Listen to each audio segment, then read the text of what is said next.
Здравствуйте, дамы и господа. Сейчас мы находимся в гостях у компании Майтона, и интервью нам согласились дать ее основатели, создатели и директора.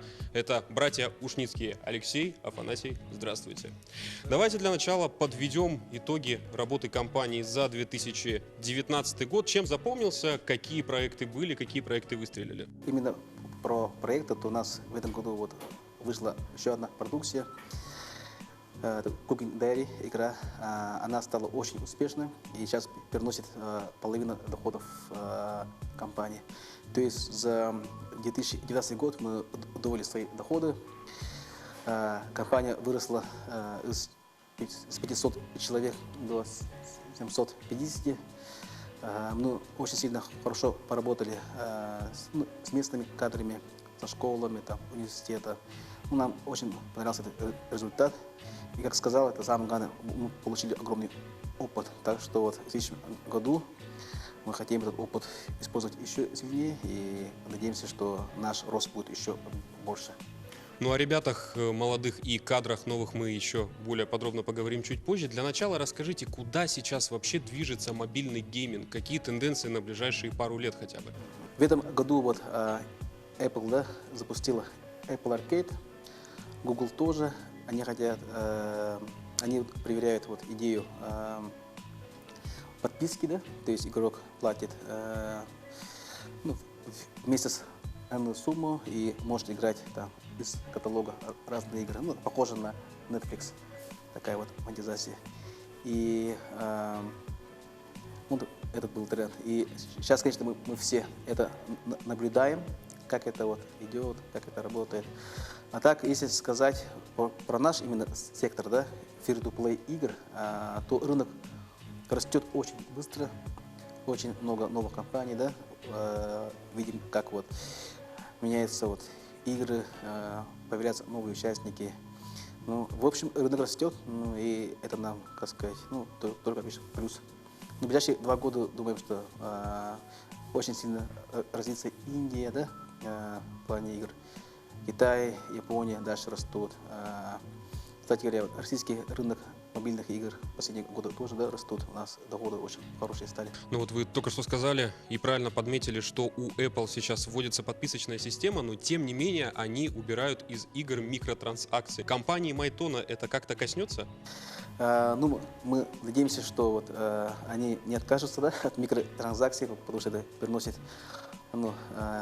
огромные деньги, десятки миллиардов долларов, только Apple и Google тоже. И наши коллеги показывают, что free-to-play все еще растет, микротранзакции есть. В реальной жизни мы же тоже покупаем реальные вещи, Из этого, допустим, покупать виртуальные товары, тоже, как сказать, становится нормой. Последний раз, когда мы с вами встречались в рамках программы «Новости IT», мы подробно разговаривали насчет запуска. Как раз сделались только первые шаги некоторых ваших филиалов, которые на сегодняшний день, уже спустя полгода, развились и набирают обороты. Расскажите подробнее о своих филиалах в Азии, за рубежом и в центре нашей страны. В этом году самый большой рост сделал Санкт-Петербург. Сейчас там 2000 квадратов, то есть получается больше, чем этот офис, Новинского 2 раза почти. Кстати, там будет очень хороший дизайн, дизайнеры, те, кто работает над офисом ВКонтакте. А дизайн будет похож на филиалы в Якутске или будет что-то свое? Будет что-то свое и, конечно же, тоже, из этого, похоже на якутский офис. И там рост был 120 человек, и мы прогнозируем то, что в следующем году у нас будет, в общем, больше 1000 человек уже в компании, и, скорее всего, это будет в основном западная часть России, Санкт-Петербург, возможно, такой офис в Москве. Сейчас у нас идет рост еще в Сингапуре, хороший рост идет, в Новой Зеландии идет рост тоже программистов. И вообще, как сказать, у ребят еще появилась возможность релокации, то есть кто-то переезжает в Питер, кто-то переезжает в Сингапур, в Новую Зеландию, разные города, кто-то в Владивосток. Тогда о мероприятиях. Какие мероприятия самые крупные за этот год и чем они запомнились? У нас работает очень много сотрудников за пределы Якутска. Например, в Санкт-Петербурге, как мы сказали, некоторые даже есть в Бразилии, как сказали, вот, в Новой Зеландии, в Сингапуре. Да. И, конечно же, мы постоянно вот, проводим ну, разные там информационные эти, да, сообщения, там, то есть в чатах пишем, делаем утренние блоги, да, разные информации. Но все-таки мы проводим один раз в год Майтон-кон, куда вот все приезжают из всех офисов, кто-то из Сингапура, как сказал, кто-то из Новой Зеландии, они тут все приезжают. Мы находимся в одном помещении, там, идут там, и там параллельно идут разные лекции. Ну, как бы делимся опытом, обучаем людей, там, да, как сказать, делаем планы на следующий год. И конечно же, ИСЭХ, так как ну, мы все-таки вот с корнями из Якутии, и людям очень интересно, да, ну, они это называют фестиваль, да, мы это называем ИСЭХ, и здесь приезжают, ну, очень интересные, потому что, ну, это, как бы сказать, уникальное, да, мероприятие ИСЭХ.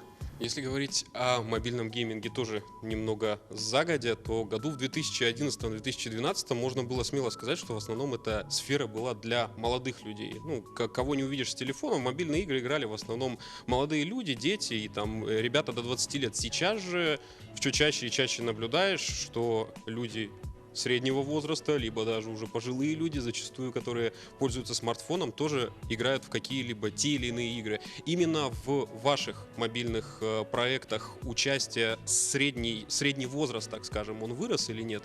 Ну, например, у нас есть игра, да, Seekers Notes, это жанра Hidden Object, то есть я ищу, да, там ищешь разные предметы. У нее, например, средний возраст 50+.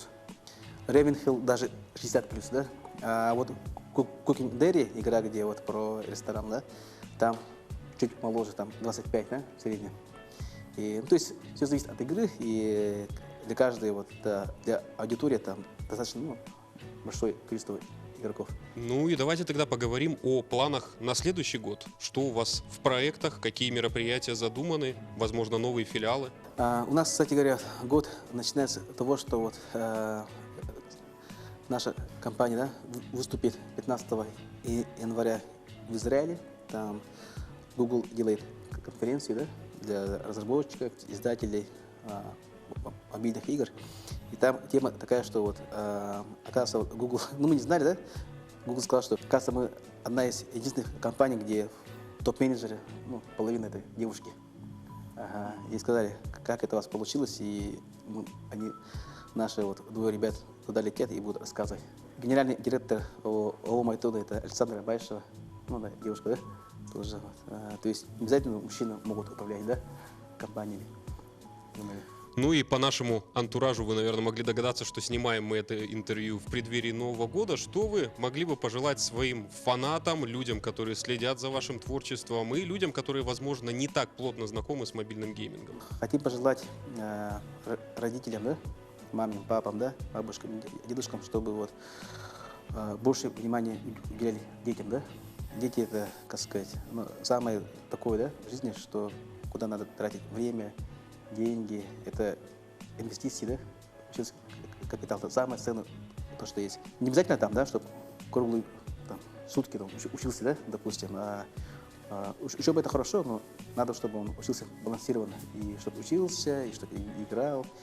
Если кружки ходил, чтобы кружки ходил, которые он мечтает ходить, а не то, что, да, заставиловка. Вообще идти не надо оставлять. Если самое главное, надо вызвать им интерес. Например, как мы, да, делаем? У нас такая политика, что в семье, что мы детей не говорим, ты вот должен стать программистом, а он сам выбирает, что хочет. И, например, скажет, я хочу стать певцом, да, я хочу стать оператором, я хочу стать ведущим, да. Мы должны, как сказать, ну, делать все, чтобы он этот, как сказать, ну, получил. Потому что быть предпринимателем, это, возможно, вы думаете, ну, как сказать, общество, конечно, думает хорошо, но на самом деле это же большая ответственность, да. Это, как сказать, больше стресса, чем, как сказать, удовольствие. Хотим, чтобы они больше общались с детьми, обучали их. Если у них есть вопросы, очень хорошо им отвечали, да, как сказать, рассказывали подробно про что они хотят изучить. То есть мы хотим, чтобы, вот, пожелаем, чтобы, вот, ну, как сказать, в этом году детям было больше уделено времени. Спасибо за интервью. С наступающим вас Новым годом и Рождеством. Ну а я напомню, что мы сегодня были в компании Майтона, и нам интервью согласились дать директоры этой компании и по совместительству ее создатели и основатели, братья Ушницкие.